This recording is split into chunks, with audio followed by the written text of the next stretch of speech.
I've got to be honest, when Need for Speed Heat was announced, I was cautiously optimistic, especially after the bag of mediocrity that was 2017's Need for Speed Payback. After spending a fair amount of time with Heat, however, I am happy to report that it's actually a lot better than I was expecting. The game isn't perfect, but it's possibly the most fun I've had with the series in a long time. The story takes place in Palm City, which happens to look a lot like Miami and focuses on the street racing scene, both legal and illegal. After the prologue, you're able to choose a character from a selection of preset models, and this is where your story begins. Your character arrives in the city as a newcomer and is looking to get in on local racing action. You're then able to choose a starter car from a handful of decent vehicles and head off to your first race.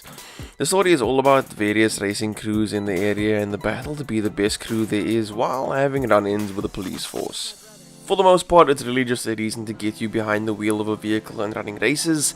The story isn't memorable and neither are the characters, but it's just the right amount of corny fluff to get you competing. When starting the game, you're given a quick crash course on how to control your car and pull off certain maneuvers. It can take a small amount of time to get a proper feel for the handling, but you'll be driving like a street racing pro in no time. The controls are simple enough and drifting is easier than before, just requiring you to take your foot off the gas and planting it again while turning. It can be a little annoying when you're trying to just slow down a bit while making a turn, but thankfully this can be changed in the settings if it becomes too much. Races fall into three categories: your all-out speed races, which include circuits and sprints, off-road and then drift.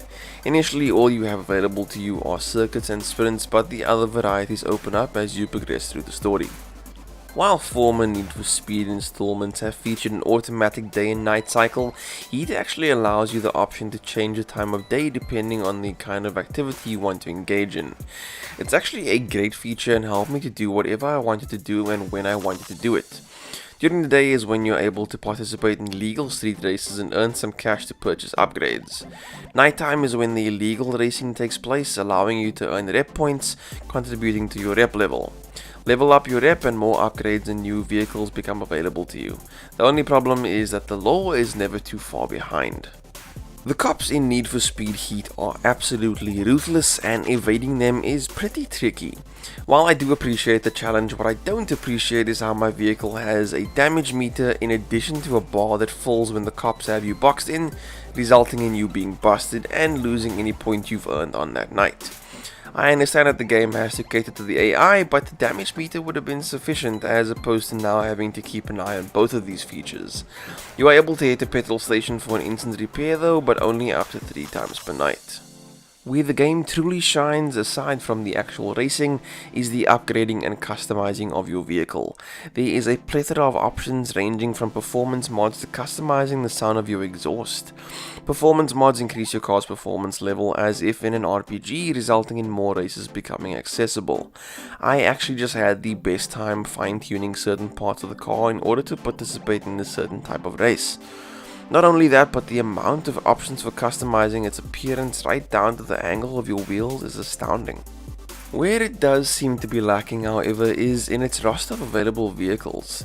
There's a decent selection of cars in the game, but it's mostly the ones that featured in Payback. Ferrari is present in the game again, however Toyota seems to be missing. The game looks great. It's incredibly pretty to look at most of the time, and while it isn't a major issue, it just looks a little bland during the day. Where it really looks fantastic is during the night. The lighting is just so attractive, and this is amplified when it starts to rain. It also doesn't hurt that the game's audio is top notch when it comes to the sounds of the different cars. Need for Speed Heat is a big bag of fun. While its story and characters aren't particularly memorable, the racing and modding is. It's great to put some effort into your vehicle and see that reflected in its performance on the road. Getting busted by the cops can make you feel a little cheated, but the rest of the experience is pretty awesome. Need for Speed Heat feels like a return to form and is possibly the most enjoyable the series has been for a long time. If you enjoyed this review, please hit that like button, and if you are new to the channel, hit that subscribe button. And if you got your hands on Need for Speed Heat, let me know what you thought of the game in the comment section down below. I'd love to know your thoughts and opinions. Thanks so much for watching. I'll see you next time.